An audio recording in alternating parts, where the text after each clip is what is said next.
নমস্কাৰ ষ্টুডিঅ'ৰ মাজত মই মিঠাছ লৈ আহিছো আন এক গুৰুত্বপূৰ্ণ খবৰ আজি 7 ৰাজ্যৰ 13খন আসনৰ বাবে অনুষ্ঠিত হৈছে উপনিৰ্বাচন আৰু উপনিৰ্বাচনত ইতিমধ্যে বেয়াকৈ মুখ ঠেকেচা খাইছে বিজেপিয়ে কেইবাখন আসনতো ইতিমধ্যে বিজেপিয়ে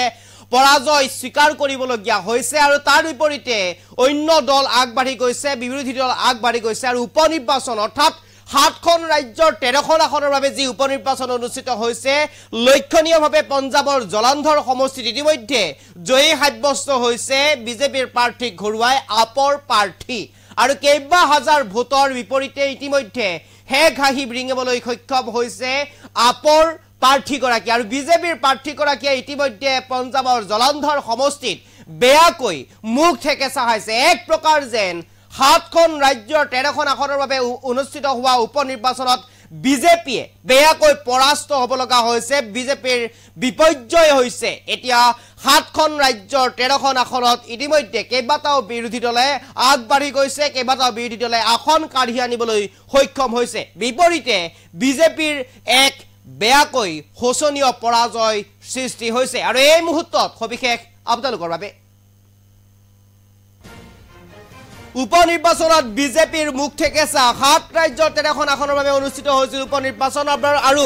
বিজেপিক পৰাস্ত কৰি জয়ী আপৰ প্ৰাৰ্থী পঞ্জাবৰ জলন্ধৰ সমষ্টিত পৰাজিত হৈছে বিজেপিৰ প্ৰাৰ্থী জলন্ধৰ সমষ্টিত জয়লাভ আপৰ মহিন্দৰ ভগতৰ এক গুৰুত্বপূৰ্ণ খবৰ ৩৭,০০০ ভোটত পৰাস্ত হৈছে বিজেপিৰ শীতল আঙ্গুৰালাল আৰু শীতল আঙ্গুৰাল ইতিমধ্যে পৰাজয় বৰণ কৰিবলগীয়া হৈছে পঞ্জাবৰ জলন্ধৰ সমষ্টিত আৰু উপনিৰ্বাচন যেহেতুকে আজি অনুষ্ঠিত হৈছে দেশত আৰু 7খন ৰাজ্যৰ 13খন আসনৰ বাবে ইতিমধ্যে নিৰ্বাচন অনুষ্ঠিত উপনিৰ্বাচন অনুষ্ঠিত হৈছে আৰু এই উপনিৰ্বাচনত ইতিমধ্যে বিজেপিয়ে বেয়াকৈ মুখ ঠেকেচা হোৱা পৰিলক্ষিত হৈছে ইতিমধ্যে বিজেপিক পৰাস্ত কৰি আপৰ প্ৰাৰ্থী জয়ী হৈছে পঞ্জাবৰ জলন্ধৰ সমষ্টিত পৰাজিত হৈছে বিজেপিৰ প্ৰাৰ্থী পঞ্জাবৰ জলন্ধৰ সমষ্টিত জয়ী সাব্যস্ত কৰিবলৈ সক্ষম হৈছে আপৰ মহিন্দৰ ভগতৰ আৰু ৩৭,০০০ ভোটত পৰাস্ত হৈছে বিজেপিৰ প্ৰাৰ্থীগৰাকী ৩৭,০০০ ভোটত জয়ী হ'বলৈ সক্ষম হৈছে আপৰ প্ৰাৰ্থী মহিন্দৰ ভগত আৰু বিজেপিৰ প্ৰাৰ্থী শীতল আঙ্গুৰাল ইতিমধ্যে পৰাস্ত হ'বলগীয়া হৈছে শীতল আঙ্গুৰালে ইতিমধ্যে পৰাজয় স্বীকাৰ কৰিবলগীয়া হৈছে পঞ্জাবৰ জলন্ধৰ সমষ্টিত এক প্ৰকাৰ যেন বিজেপিৰ মুখ ঠেকেচা খাইছে এক প্ৰকাৰ যেন বিজেপিৰ যি গাদী সেই গাদী ইতিমধ্যে খহিবলৈ ধৰিছে জলন্ধৰ সমষ্টিক যিহেতুকে নৰেন্দ্ৰ মোদী অমিত শ্বাহে এইবাৰ নিজৰ দখললৈ আনিম বুলি দমভালি মাৰি আছিলে ফিতাহি মাৰি আছিলে সেই অমিত শ্বাহ সেই মোদীৰ হাতৰ পৰা ইতিমধ্যে পঞ্জাবৰ জলন্ধৰ সমষ্টি গুচি যোৱাত এক প্ৰকাৰ যেন তীব্ৰ প্ৰতিক্ৰিয়াৰ সৃষ্টি হৈছে কাৰণ শ্বাহ আৰু মোদীয়ে একেলগে কৈছিলে পঞ্জাবৰ জলন্ধৰ সমষ্টি নিজৰ দখললৈ আনিব সিটটো আৰু তাৰ বিপৰীতে কিন্তু এইবাৰ এনেদৰে এতিয়া পঞ্জাবৰ জলন্ধৰ সমষ্টিৰ পৰা নিৰ্বাচনত জয়ী হ'বলৈ সক্ষম হ'ল আপৰ প্ৰাৰ্থীগৰাকী আৰু আপৰ মহিন্দৰ ভগতে এক বৃহৎ জয় সাব্যস্ত কৰিবলৈ সক্ষম হৈছে বিজেপিৰ প্ৰাৰ্থী শীতল আঙ্গুৰালৰ বিৰুদ্ধে এক প্ৰকাৰ যেন বিপৰ্যয়ৰ সৃষ্টি হৈছে এতিয়া বিজেপিত সমগ্ৰ দেশতে প্ৰত্যেকখন ৰাজ্যতে এক প্ৰকাৰ যেন বিপৰ্যয়ৰ সৃষ্টি হৈছে ইতিমধ্যে সমান্তৰালভাৱে যদি প্ৰসংগক্ৰমে আমি ক'ব যাওঁ তেনেহ'লে এক প্ৰকাৰ যেন অসমতো বিজেপিৰ যি বিপৰ্যয় আৰম্ভ হৈছে কেইবাগৰাকীও প্ৰাক্তন বিজেপি তথা প্ৰাক্তন বিজেপি বিধায়ক তথা বৰ্তমানৰ বিজেপি বিধায়কে ইতিমধ্যে কংগ্ৰেছত যোগদান কৰাৰ কুচকাৱাজ আৰম্ভ কৰিছে অৰ্থাৎ এক প্ৰকাৰ যেন সমগ্ৰ দেশতে বিজেপিৰ বিপৰ্যয়ৰ সৃষ্টি হৈছে তাৰে আন এক উদাহৰণ হৈছে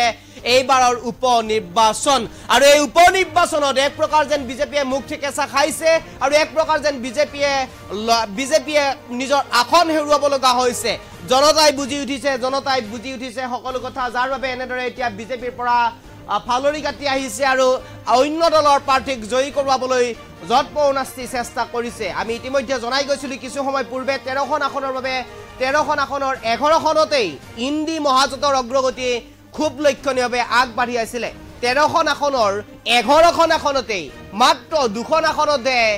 বিজেপিয়ে অগ্ৰগতি লাভ কৰিছিলে তাৰ বিপৰীতে 13খন আসনৰ 11খনতেই ইন্দি মহাজোঁটৰ অগ্ৰগতি লাভ কৰি আছিল আমি কিছু সময় পূৰ্বে এই খবৰ আপোনালোকক জনাবৰ কাৰণে চেষ্টা কৰিছিলোঁ আৰু 13খন আসনৰ ভিতৰত এখন আসনতে বিজেপিৰ অগ্ৰগতি লাভ কৰিছিল আৰু এখন আসনত সমান্তৰালভাৱে গৈ আছিল 6খন ৰাজ্যৰ 11খন আসনত পিছ পৰিছিল বিজেপিৰ মহাজোঁট কিছু সময় পূৰ্বে আমি এই খবৰ আপোনালোকক জনাবৰ কাৰণে চেষ্টা কৰিছিলোঁ বিহাৰৰ ৰূপালী সমষ্টিত জেডিইউৰ অগ্ৰগতি লাভ হৈছিল আৰু আনহাতে 11খনৰ 5খনত কংগ্ৰেছৰ অগ্ৰগতি খুব লক্ষণীয়ভাৱে আগবাঢ়ি যাই আছিল 11খনৰ 5খনতে কংগ্ৰেছৰ যি পাৰ্টি আছে সেই কংগ্ৰেছৰ পাৰ্টিৰ অগ্ৰগতি লাভ হৈছিল 11খনৰ 5খনৰ ভিতৰতে